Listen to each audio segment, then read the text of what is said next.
दर्शकबिन राम राम नमस्कार। एनटीवी कोहलपुर से प्रसारित कार्यक्रम अवध आवाज़ में यह स्वागत है। हम प्रीति पटेल। हमारा कार्यक्रम हर मंगल के दिन संध्या के 6 बजे प्रसारित होते हैं। हमारा कार्यक्रम अवध आवाज़ में यहाँ अवध समाज के भाषा, संस्कार, रीति रिवाज, परंपरा, व्रत त्यौहार पर आधारित है। आज के कार्यक्रम में यहाँ हम मुस्लिम महिला के सशक्तिकरण और पढ़ाई लिखाई के बारे में बातचीत करे खातिर फातिमा फाउंडेशन के अध्यक्ष मेमुना सिद्दीकी से बातचीत करे खातिर बुलाए हैं। तो दर्शक बिन आवाज़ है उनसे बातचीत की जाए। आपका हमारा कार्यक्रम अवध आवाज़ में स्वागत है। धन्यवाद। आराम हुआ जाता है? हाँ। आजकल कहाँ व्यस्त हुआ जाता है? अब व्यस्त को पूरा व्यस्त, घर में भी व्यस्त हैं, ऑफिस में भी व्यस्त हैं। अब समाज सेवा फील्ड ऐसा है कि इमें बहुत काम करे पड़ता है। घर के भी पूरा काम के बाद ऐसा भावना है भीतर कि समाज में अब कौन वक्त कहाँ जाए पड़ता है अब खुदे नहीं मालूम होता है। ऑफिस आए फ़ौरन फ़ोन आएगा, कभी कोई केस में चले गए, कहीं तमाम संघ संस्था में भी अवध हैं, कोई में कार्यक्रम में चले गए। अवध समाज में यहाँ और भी संस्था है, तो आप फातिमा फाउंडेशन ही काहे चुना? ऐसा है ना, ये अवध समाज में संस्था तो तुम्हारे बात एकदम सही है, बहुत संस्था है। अब आज से लगभग 20 वर्ष पहले की बात अगर कहा जाए तो एक ठो नारी कल्याण नाम के एक ठो संस्था रहे। उस संस्था में हम साधारण मेंबर होके भी काम करे हैं। फिर बाद में खास इस संस्था में आवे को उद्देश्य खास के है कि हमरे नारी कल्याण में हमरे दीदी रही, उनके नाम मोहम्मदी सिद्दीकी है, हमरे मार्गदर्शक भी रही। अब हमरे बीच में नहीं हैं। उस संस्था में वो सचिव रही, हमका अवसरधीन रहे। हम साधारण सदस्य भाइयों के काफ़ी दिन हम काम किया हुआ। लेकिन एक अंदर से एक बीच में प्रश्न कहाँ उठत रहा है कि मुस्लिम समुदाय के लिए, मुस्लिम समुदाय ये समाज के लिए, मुस्लिम महिला के लिए खासकर उनके आवाज़ बाहर निकाले खातिर, उनका शिक्षा में पहुंच पुराए खातिर कोई संस्था नहीं रहे। नारी कल्याण तो करिस काम, लेकिन सब महिला को इकट्ठा करके वो काम करिस, लेकिन मुस्लिम महिला के लिए कोई खास स्पेशल संस्था नहीं रहे।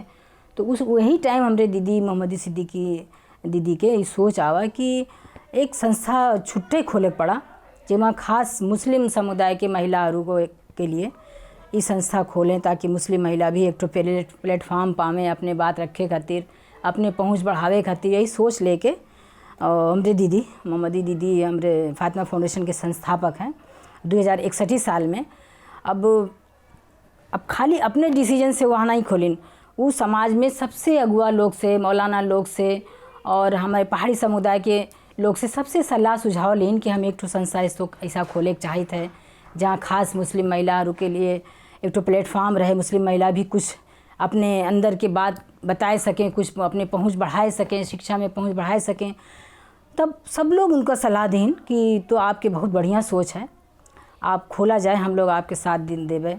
तो जब वो संस्था खोलिन तो वो टाइम तो मुस्लिम समुदाय की अवस्था तो बहुत दयनीय रहा।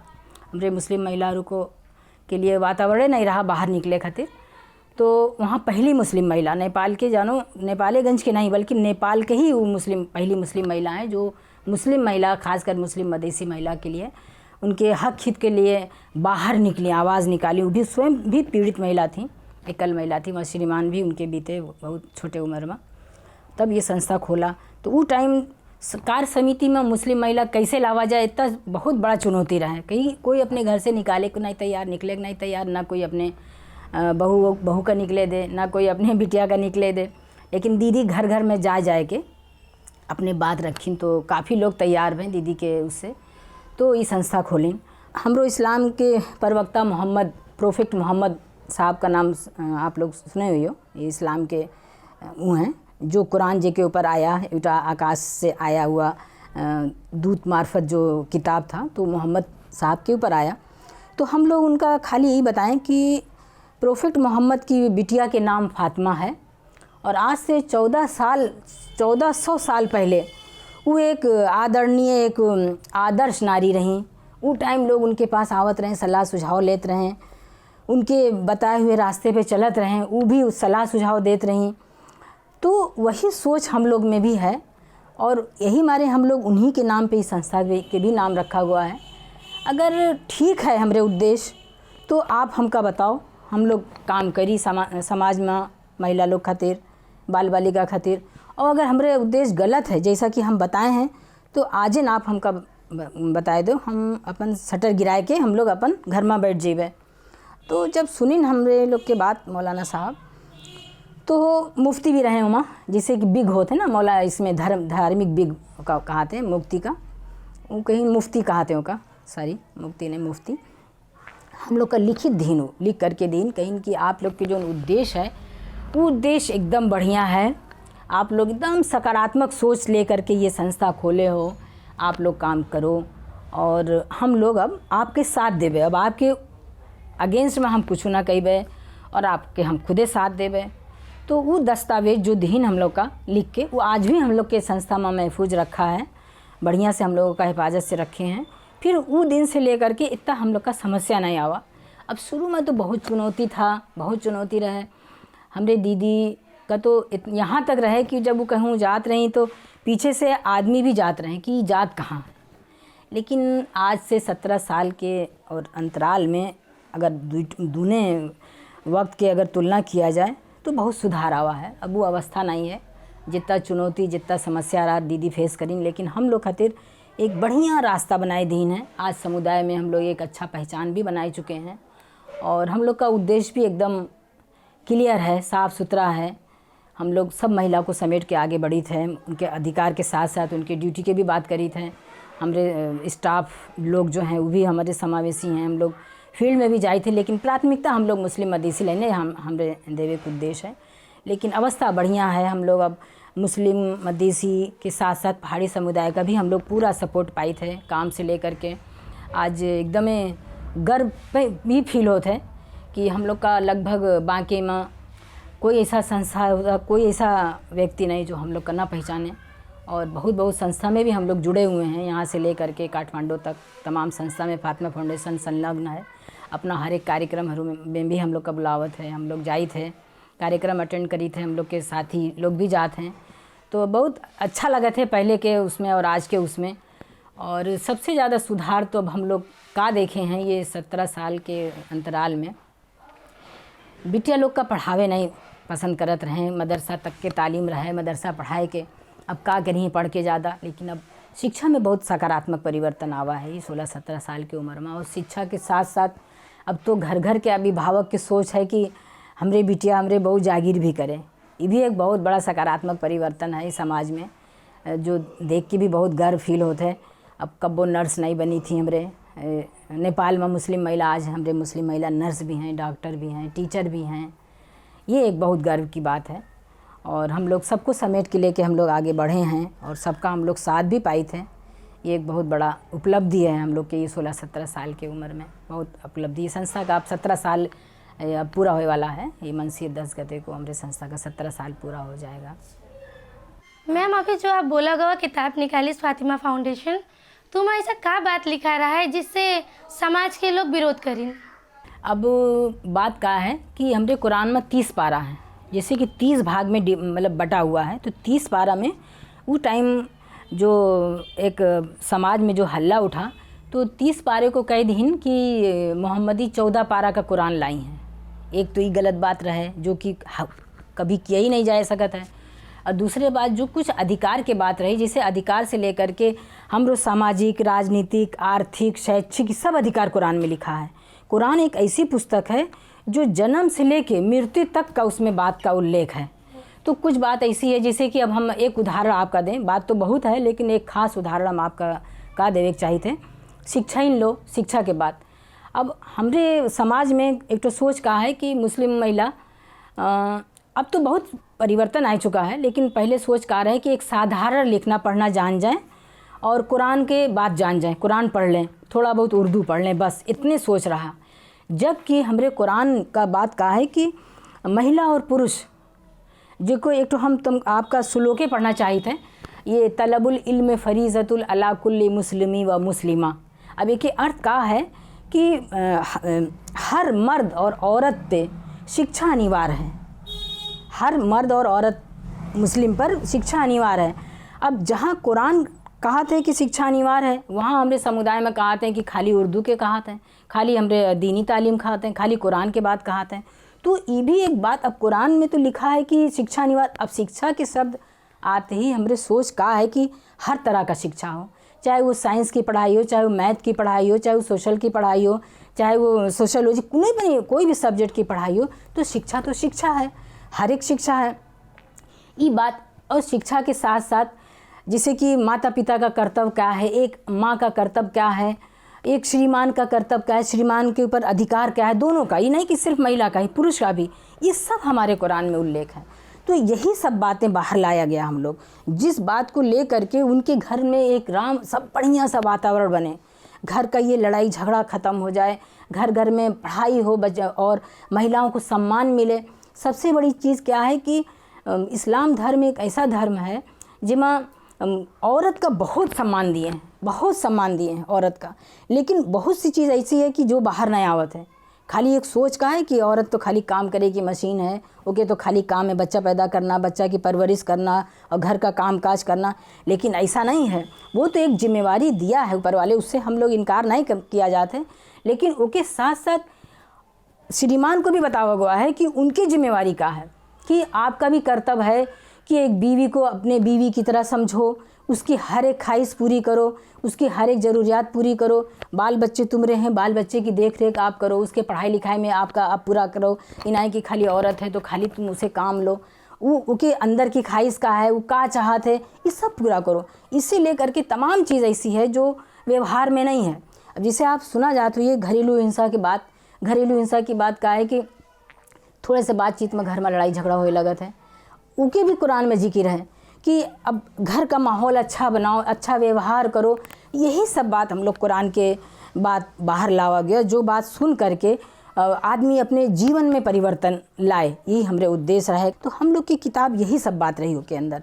तब तो कोई जो ले हुआ किताब, जो लोग हम लोग का आरोप लगावत रहे कि माँ नमाज पढ़े गलत बतावत हैं, 3 टाइम के नमाज है, ये भी बात आवा, जबकि नमाज 5 टाइम है। और 9 3 टाइम के बात रहे, 9 कुरान के बात रहे 16 पारे के।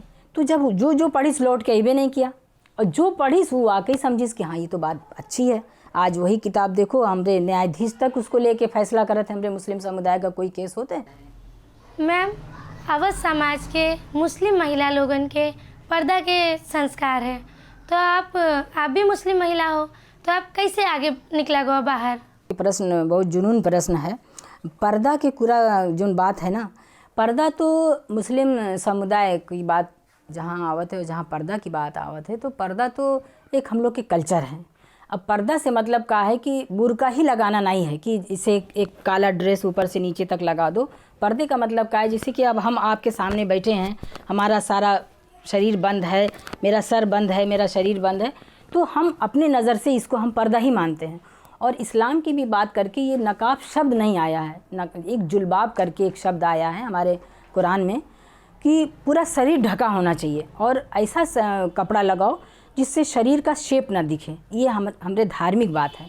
तो अब वही बात को ले करके हम लोग शुरू में लगावा है, हमू लगावा है, कुछ दिन लगावा, शादी के बाद लगावा। और जहाँ तक ससुराल की बात है तो हमको मिला, वातावरण मिला, अपने सास ससुर भी हमका दीन अवसर कुछ करे खातिर। काहे से कि आज से 16-17 साल पहले बाहर निकले के तो वास्तव में वातावरण नहीं रहा है। हम आपका अभी बतावा नहीं कि हमारे दीदी जब बाहर निकली तो आदमी इतना शंका करत रहे कि रिक्शा के पीछे पीछे भी जाते रहे कि जात कहाँ है। तो जब वो 2-4 बार गए, जान गए कि कहाँ जाते हैं, तो वो बात अब नहीं रह गया, छोड़ दिन उनका पीछा करना। जैसे हम आपके सामने बैठे हैं, वैसे हमारे दीदी के भी यही पहनावा रहा, वही पहनत रही। और हम लोग कोई से ही नहीं कहते कि आप बुर्का ना लगाओ। अगर आप कल्चर है, आपके घर में बुर्का लगाए का वातावरण है, तो आप बुर्का लगा के आओ बाहर। बुर्का और पर्दा ये कोई भी अच्छे काम का ये बाधा नहीं है। हम अपना शरीर बंद करके या हम अपना मुंह बंद करके हम हर काम कर सकी थे, तो ये कोई बाधा नहीं है। हमारे मतलब अपने व्यवहारिक जीवन में पर्दा बाधा नहीं है। अब हम जो ड्रेस में आपके सामने बैठे हैं, यही हमारे लिए पर्दा है। और सबसे बड़ी चीज़ अपना सोच क्लियर हो, अपना व्यवहार क्लियर हो, उद्देश्य क्लियर हो, इस सब में हम एकदम भ्रष्ट हैं। आज तक हम लोग के ऊपर कोई भी उंगली उठाए वाला नहीं पैदा हुआ। हम लोग हमेशा एक विदिन इस्लाम के दायरे में रह के हम लोग हर काम किया है और आगे भी सोच ऐसा ही है कि जो उद्देश्य लेके हम लोग संस्था खोला है, ये उद्देश्य में हम लोग निरंतर आगे हम लोग ऐसे बढ़ गए और हमका आशा भी है कि समुदाय में हमका ऐसे साथ मिला करिए। आपकी संस्था फातिमा फाउंडेशन समावेशी है कि नहीं? अब समावेशी है कि लीडर तो मुस्लिम और एक हमारे कार्य समिति समावेशी है। और जब हम लोग कार्य क्षेत्र के अंतर्गत जहाँ हम लोग जाए थे, जो समुदाय के साथ हम लोग काम करी थे, अब वहाँ जाए के बाद एक बहुत बड़ा चुनौती हम लोग के सामने आवत है। वहाँ कहीं कोई ऐसी जगह नहीं जहाँ खाली मुस्लिम हो। ये समावेशी जगह है, हर एक समुदाय के यहाँ उपस्थिति होते हैं। अब हम कहीं गए और वहाँ जाए के अगर हम कहें कि हमका मुस्लिम बटोर दो तो ये असंभव बात है। और जब जो चीज़ उद्देश्य लेके हम जाए थे जो महिला खातिर, अब जिसे मान लो उनके आर्थिक सशक्तिकरण के लिए गए, तो ज़रूरी नहीं है कि खाली मुस्लिम के आर्थिक सशक्तिकरण कमज़ोर है, हमारे और समुदाय के भी आर्थिक सशक्तिकरण कमज़ोर है। जहाँ हम शिक्षा की बात करी थे तो शिक्षा भी हमारे और समुदाय की भी महिला शिक्षा में पीछे हैं। यही तरह से लेकर के सामाजिक बात अगर किया जाए तो उनमें भी हमारे तमाम महिला पीछे हैं। तो हक अधिकार की बात जहाँ आवत है तो मुस्लिम के साथ साथ और भी महिला हैं, तो हम लोग समावेशी को ही लेके हम लोग आगे बढ़े हैं। लेकिन बस कहा है कि हम लोग के नेतृत्व जो है, नेतृत्व करे कि महिला, अब जैसे कि अभी बैसाख से हम अध्यक्ष हुए हैं, इससे पहले हम कार्यवाहक अध्यक्ष रहे, हम कार्य समिति सदस्य रहे। अब एक ज्येष्ठ सदस्य की हैसियत से हमका मनोनीत करीन हमरे और कार्य समिति के लोग हमिन का अवसर दीन। और दीदी जब अध्यक्ष रही, ये अभी हमरे यही कोरोना में ही उनके देहांत हुआ है, तो हमका कार्यवाहक अध्यक्ष दे के बहुत बड़ा जिम्मेवारी हमको अपने सामने ही दे दिन रहा। हमका काफ़ी सीखे का अवसर भी मिला और कार्य समिति भी हमका सहयोग करिस। अब कार्य समिति में अभी तक कोई ऐसा नहीं है जो ये मतलब लड़ के बाहर आए कि हम इन अध्यक्ष बन गए, ऐसी बात नहीं है। हम लोग सब मिल के ही आगे बढ़ी थे। हमारे 11 लोग जो समावेशी हैं, जिसमें 6 मुस्लिम हैं, बाकी हमारे दलित और जनजाति मधेसी लोग भी हैं, पहाड़ी समुदाय के भी लोग हैं। लेकिन हम लोगों का आपसी व्यवहार इतना अच्छा है कि कोई कभी किसी विषय को लेके हम लोग में लड़ाई झगड़ा नहीं होता है। हम लोग सबका लेके ही आगे बढ़े हुए हैं। आप जो ये फातिमा फाउंडेशन चलावा जाता है, इमा कौन कौन काम होता है? अब फातिमा फाउंडेशन नेपाल जो है ये अधिकार, खास कर ये अधिकार की संस्था है। महिला लोग के शिक्षा में अधिकार, सामाजिक अधिकार, राजनीतिक अधिकार, आर्थिक अधिकार, शैक्षिक अधिकार, ये अधिकार को लेकर के हम लोग काम करी थे। अब राजनीतिक के बात के कहा है कि महिला को राजनीतिक में पहुंच कैसे पहुंचावा जाए, उनको समाज में कैसे पहुंचावा जाए, तो यही से संबंधित हम लोग कार्यक्रम लाई थे और कार्यक्रम हम लोग समुदाय में संचालन करी थे। उस कार्यक्रम से महिला लोग का काफ़ी क्षमता के विकास होते हैं, उनके नेतृत्व विकास होते हैं। अब हमारे संस्था में काम करे कि महिला आज कहाँ से कहाँ पहुँची हैं, जो एक घर कल के दिन में घर में रही, धीरे धीरे बाहर आए कि अपने एक सोच में सकारात्मक परिवर्तन लाई, आज संसद तक पहुँची हैं। तमाम लोग हमारी संस्था से जुड़ करके आगे बढ़े हुए हैं, तो सब इसमें समावेश हैं। और शिक्षा में भी हम लोग बहुत ज़्यादा फोकस करें हैं शिक्षा में। और शिक्षा का में इस वक्त बाल विवाह की भी बात, हम लोग आजकल बाल विवाह पे भी बहुत ज़्यादा हम लोग कार्यक्रम संचालन करी थे। घरेलू हिंसा में भी हम लोग घरेलू हिंसा ना करो, महिला को सम्मानपूर्वक रहने का अधिकार दो। और साथ साथ सिर्फ महिला ही नहीं, महिला लोग का भी हम लोग सिखावा जाते हैं कि आप पुरुष के भी सम्मान करो, कि घर में कोई तरह की लड़ाई झगड़ा ना हो, घर का वातावरण एकदम बढ़िया रहे। ये सब हम लोग के उद्देश्य है। और ख़ासकर हम लोग एक चीज़ में और बहुत फोकस करें हैं, आर्थिक सशक्तिकरण। अब आर्थिक सशक्तिकरण का है कि और समुदाय की तुलना में हमारे मुस्लिम मधेसी समुदाय में आर्थिक रूप में महिला बहुत पीछे हैं। उनके पीछे रहस्य का है कि शिक्षा की कमी है। जहाँ शिक्षा की जब कमी होगी तो रोजी कहाँ से नौकरी करेंगी। तो हम लोग सीप में बहुत फोकस करें हैं। अभी आप बोला गवा कि सीप सिखावा जाता है, तो सीप में कौन कौन चीज़ सिखावा जाता है? जैसे कि विभिन्न किस्म के हम लोग उनका सीप सिखाई थे। इसे सिलाई कटाई तो एक तो हुआ, एक संस्था भी अपने स्थापना काल से ही हम लोग संचालन करें हैं, जहाँ पे सिलाई कटाई, कढ़ाई बुनाई, पेंटिंग, मेहंदी हर दिन मतलब हमारे संस्था में लड़की लोग आवत हैं। वो लड़की भी बहुत दूर दूर से रहते हैं, वो भी समावेशी है। ये नहीं कि खाली वहाँ मुस्लिम हो, वो में भी पहाड़ी भी हैं, मुस्लिम भी हैं, दलित भी हैं, मधेसी सब आवत हैं। और हम लोग आर्थिक सशक्तिकरण के लिए जैसे कि ये खेती के तालीम हम लोग दिया, बकरा पालन दिया, भैंसी पालन दिया, कुकरा पालन दिया, ये सब तालीम भी हम लोग दी थे।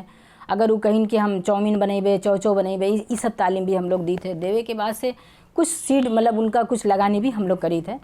और एक तो ये काम हमरे हुआ, और दूसरे काम का है कि थोड़ा थोड़ा पैसा भी बचत करना हम लोग सिखाए थे। महिला लोग के ग्रुप बनाए थे, ग्रुप बना के उनका एक जैसे सहकारी नहीं होते, एकदम सहकारी के डिज़ाइन में हम लोग उनका सिखाए थे। उन लोग बचत करत हैं, और बचत खाली बचतें नहीं है, जैसे बचत करे के बाद से उन्हीं के पैसा वही लोग में हम लोग एक बक्सा होते है तबड़ा, बक्सा में 3 ताला लगाए के हम लोग अध्यक्ष, कोषाध्यक्ष, सचिव ऐसे पद दिया जाते हैं, और 3 ताला की 3 चाबी होते हैं, उन तीन लोग के पास होते कि कोई एक आदमी वो का ना खोल सके। तो वो पैसा जब ये लोग जैसे कोई कहीं हम लोग के 1 महीना में 1 बैठक है, कहीं महीना में 2 बैठक है, उसे वो लोग जमा करते हैं। जमा करे के बाद से लगानी करते हैं वो पैसा में। अब वो में कोई अपने पढ़ाई लिखाई में भी लगानी करते हैं, कोई ठेला में कुछ सब्जी वगैरह बेचत है, कोई होटल खोले है, कोई फसल खोले है, कोई कॉस्मेटिक्स फसल खोले। छोटे छोटे पैसा में भी गांव में जाके देखा जाते हैं हम लोग, बहुत खुशी महसूस होता है कि 10,000, 20,000, 25,000 ऐसे लेके लगानी करके वो लोग कारोबार करते हैं। तो उमा एक तो फ़ायदा का है कि एक तो उनके उन्हीं का पैसा, कहीं से धी तो नहीं लेवे पड़त है, उन्हीं के पैसा है, बैंक से भी नहीं लेवे पड़त है, सहकारी से भी नहीं लेवे पड़त है, उन्हीं के समूह का पैसा है, और फिर वही इस्तेमाल करते हैं। और जो के प्रॉफिट होते हैं कुछ % वही में जाते हैं, फिर बाद में जो के फ़ायदा जो बढ़त है तो उन्हीं लोग के पास जाते हैं। तो हम लोग के काम खाली सिखाए है। मैडम, खाली आप लोग सिर्फ सिखावा जाते हैं कि और कुछ भी किया जाता है? ये एक तो हम संस्था के आपके बात किया, दूसरे ये जो जब से ये स्थानीय सरकार आवा है, तो स्थानीय सरकार में आप सुने हुए लक्षित वर्ग के भी बजट छुटियावा जाते हैं, तो ओके ओमा भी हम लोग पहल करी थे। अब पूरे नेपालगंज के विभिन्न वार्ड में हम लोग, अब जहाँ मुस्लिम मधेसी बहुलता होते वहाँ हम लोग ज़्यादा फोकस करके वार्ड अध्यक्ष से हम लोग भेंट करी थे, फिर वार्ड अध्यक्ष से भी हम लोग कही थे कि हम लोग का भी कुछ कार्यक्रम दो, तो हम लोग का मिला करे थे कार्यक्रम। अब ये तो 5वां साल है, तो हम लोग पहले से ही उनसे संपर्क करके ये महिला लोग के खातिर, किशोरी लोग के लिए हम लोग कार्यक्रम मांगी थे, तो लोग हमका कार्यक्रम देते हैं। अब कार्यक्रम भी कैसा होता है, जैसे कभी सिलाई का भी दिन, कभी ब्यूटी पार्लर का हम लोग का दिन, कभी ये बाल विवाह न्यूनीकरण करेगा अभियान का कार्यक्रम दिन, कभी नेतृत्व विकास कार्यक्रम दिन। तो ये हम लोग इवेंट है, छोटा छोटा इवेंट है जो बीच में हम लोग का जिसे मिला, और कोई 60 दिन का है, कोई 3 दिन का है, कोई 30 दिन का, ऐसे करके हम लोग कहाँ संचालन किया जाता है। जौन वार्ड में हम लोग मंगवाए वही वार्ड की वो लड़की और महिला लोग रही हैं। इनाई कि जैसे 3 में मांगा तो हम 7 में चलाई दी, या 7 में मांगा तो 21 में चला दिया, ऐसे नहीं है। लक्षित वर्ग का मतलब का है कि स्थानीय निकाय के जो बजट है वही इस वार्ड के महिला लोग फ़ायदा उठाएं। तो ये भी हम लोग किया करी थे। तो सिलाई कटाई तो एक तो हम लोग अपने संस्था में निरंतर रखें, एक टीचर है, वो टीचर सिखावत है, और छोटा हम लोग सहयोग शुल्क मार्फत मतलब वापस हम लोग थोड़ा पैसा भी ली थे ताकि टीचर को दे सकें कह के। जो कुशल सिखाते हैं, सिलाई सिखाते हैं, उन लोग का कैसे आप आगे बढ़ावा जाते हैं? अब जैसे कि सीख लें, सीखे के बाद से उनका अब हमारे कोर्स 3 महीने का भी है, 6 महीने का, 6 महीने का एडवांस है, 3 महीने का बेसिक है। सीखे के बाद से वो थोड़ा थोड़ा अपने छिमेकी लोग के सिलाई करे शुरू कर देते हैं। तो जब एक कपड़ा 2 कपड़ा ऐसे सिलिन के बाद से उनके हाथ साफ़ होए लगा, फिर वो करे लगा थे काम।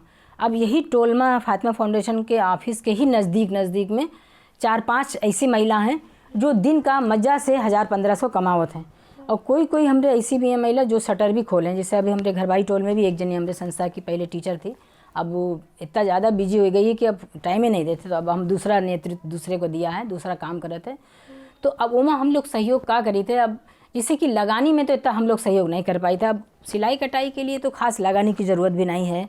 अगर वो खुल के बाहर आवत हैं तो शटर चाहिए। अब शटर में क्या है कि भाड़ा देना पड़ा, तो उनके आमदनी जो होते वो आमदनी से भाड़ा भी देते हैं। और जो अपने घर के अंदर ही कारोबार रोजगारी करे हैं उनका भाड़ा का तो टेंशन नहीं है। लेकिन छर छिमेकी में मालूम हो जाते कि यहाँ सिलाई होते, तो उनका घर के अंदर ही फुर्सत नहीं है। अब जैसे कि कोई टाइम में हम आपका बतावा कि हम भी जागीर करें हैं एक टीचर की हैसियत से, आज हम अपने कपड़ा उन्हीं लोग के पास जाते सिलावे। अब कभी कभी हम इनका कह देते हैं कि आंटी फुर्सत नहीं है, 1 हफ्ते के बाद देवे, 2 हफ्ते के बाद देवे। लेकिन हमका खुशी लगा थे, बुरा नहीं लगा थे कि हमारे कपड़ा नहीं सिलें।